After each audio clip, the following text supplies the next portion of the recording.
Even with 32 million pre-registrations, Wuthering Waves could still be a massive failure. Now, before you guys run to the comments and call me in the REGG, now hear me out.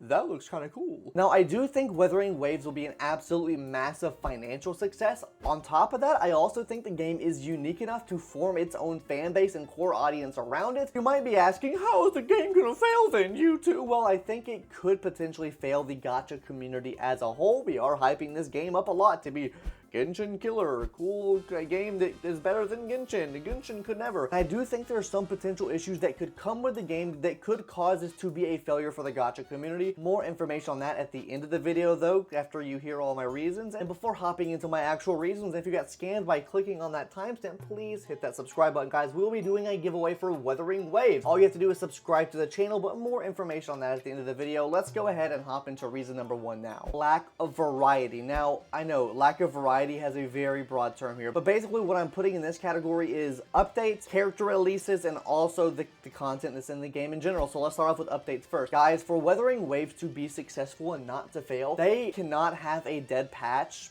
within the first 6 to 7 months of the game. Every single update is going to have to be banger after banger after banger after banger, kind of like how Honkai Star Rail's release was, right? They have to keep releasing and integrating content. They have to keep adding more and more to the game, because if the game starts to lose steam, especially within the first like 3 to 4 months, the game will die super quick, because people are going to go, well, I've only played this game for 3 months. I've been playing Genshin for years now, so let me just go back and play that game now, or let me go play this other game that I put so much time investment into. Really, 3 months is not that much. So I believe the first year of this game has to be super strong with updates to really capture an audience and make kind of players feel like this is my home now for action RPG, open world environment-esque games now, and they will keep coming back to that game because now they have put that time investment into the game. And I think if you can get the audience invested into the game and get them to want to play the game every day, that's a really good sign for the game. But they do have to release banger after banger after banger to absolutely make that happen, because near the end of the patch, players are probably going to hop off. So if the next patch is a dead patch, you're probably going to lose most of those players, and they probably won't come back when there is a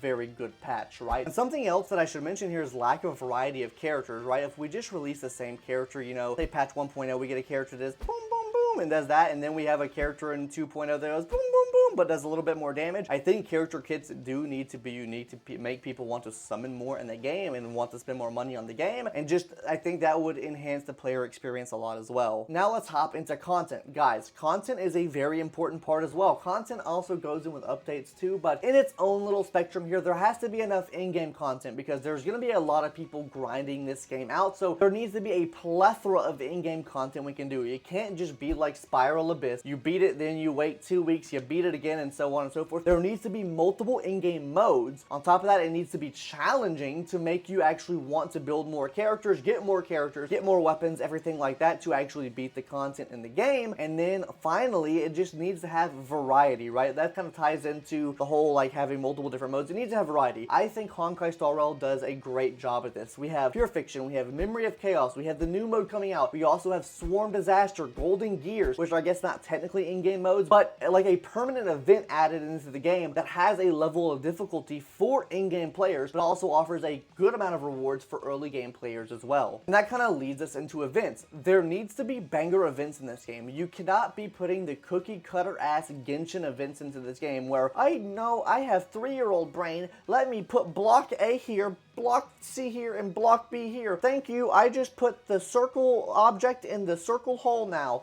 It cannot be cookie cutter stuff. That has to be actually fun, interactive events. Get people interested in the game. Get people interacting with the game. They're like, why would I even care about getting these rewards if this event just sucks ass? Which leads us into number 2 now, which is greed. Greed can kill a company, guys. Greed could kill a game. Maybe not for Genshin Impact because it is so big, but I think we're starting to see, you know, a little bit of tapering off with Genshin Impact. But the biggest example I have of this is Cookie Run Kingdom. Guys, Cookie Run Kingdom used to be my main game. If you look back on my channel, I used to do so much Cookie Run Kingdom content. And that's when, in my opinion, the game was absolutely amazing. But why was the game amazing? The devs were really good to us. They gave us a bunch of summons, they would give us a bunch of resources and everything like that. And just overall, the devs were really good to us. But what happens whenever you start taking rewards away, you start giving players less rewards, they start getting pissed off. Once you start giving players less, that is when the player base gets pissed off and wants to move on from that game. So when I mention greediness here, they have to stay at least at a consistent level of reward. They cannot decrease in rewards. They always have to be going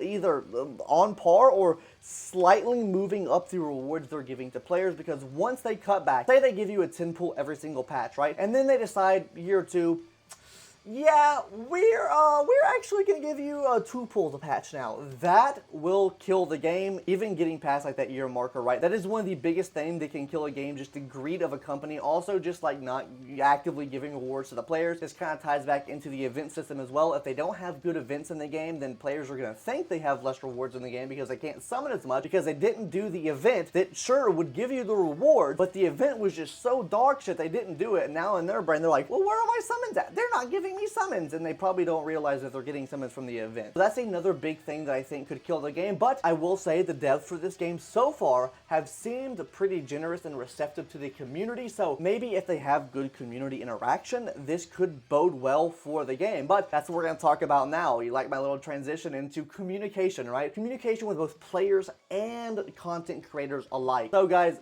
these kind of fall into two different categories, obviously, because content creators are the ones making actual content on the game, kind of promoting the game and everything like that. And with players, they're really only playing the game, right? Or watching the content on the game. So I think communication with both of these parties is very, very important. Communication to the players of, yo, we messed this up, take this as a reward, or hey, we did this, here's all the patch notes here. Hey, you guys want to know what we're doing next? Let's communicate that to you. Let's have an event for every single update talking about what we're doing next. I'm going to tell you guys everything that we're doing so you are excited for our game. That needs to happen on their end, and also they need to be transparent with the players, because once they start lying to players or telling half-truths to players and stuff like that, then that's when stuff gets really tricky. But on the content creator end as well, I do believe that communication does need to be good with content creators, because they're the ones promoting the game essentially, right? So I think sponsorships is a really big thing. They need to be sponsoring creators in the space to actually promote the game more, bring more audience to the game to keep the game alive and thriving, even with just the core audience. If the core audience is like reduced down to like a very, very reduced number than what we see at launch, having these sponsorship deals and having new communities come to the game and having communities more energetic about the game, because my content creator is getting paid to play this really cool game, that would maybe incentivize players to play the game more, because they say, oh, well, if they're going to treat my content creator like this and my content creator is talking good about the game, then maybe they'll treat me good as well. So I think the communication does go both ways. But speaking of treating something well, let's talk about the story, which we think they treated pretty well, because they did a whole revamp on the story, right? Surely it's good now. Guys, I know you might not think story is important for a game like this, but honestly, it is pretty important for games. There are so many people that hop into games just for the lore aspects of the game. You can literally build a core audience of players just from having a good story. So if the story is shit in this game, you're going to lose a good majority of like a core audience that wants to see what happens next in the story, because story does a couple of things, right? First of all, it'll get players invested in the world that they're actually in. It'll make them want to play the world, want to explore more. On top of this, it'll make players maybe want to pull for characters more. If you introduce characters into the story, give them a compelling backstory, give them a compelling story going forward, it'll make them want to pull on those characters more, meaning it makes more revenue for the company, meaning it gets people more invested into the game and wanting to play the game every day versus other games. Genshin does a really good job of getting you invested into characters, plus their character designs are really good, so it makes you want to pull for every single character. So I do believe having good character development here is a key part in the success of this game, and also, like I said, just a good way in general for the game to make money. But while we're on the topic of money, let's go ahead and talk about my final point now. Having all of the eggs in one